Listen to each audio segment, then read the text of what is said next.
मेरा शरीर किसी सूखे पत्ते की तरह कमजोर था, लेकिन फिर भी मैंने जीने की आस नहीं छोड़ी। जब मुझे भूख लगती थी तो मैं चूहे और कीड़े खा लेता था। मेरे पैदा होने से पहले ही मेरी माँ ने मुझे मारने की कोशिश की थी, और पैदा होने के बाद भी उन्होंने कई बार मारने की कोशिश की, क्योंकि मैं बोझ के अलावा कुछ नहीं था।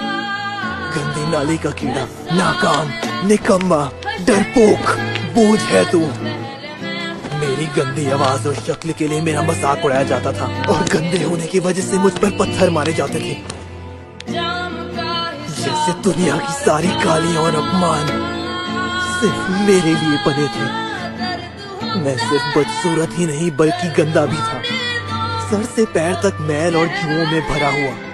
मेरे शरीर से बदबू आती थी, सब मुझसे नफरत करते थे। जहाँ सुंदरता से इंसान की कीमत होती थी, जैसे कि मैं कोई राक्षस था।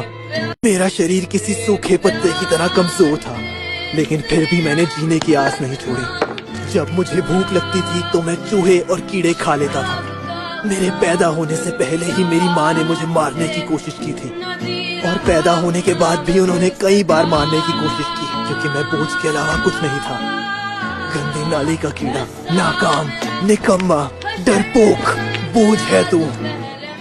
मेरी गंदी आवाज और शक्ल के लिए मेरा मजाक उड़ाया जाता था, और गंदे होने की वजह से मुझ पर पत्थर मारे जाते थे।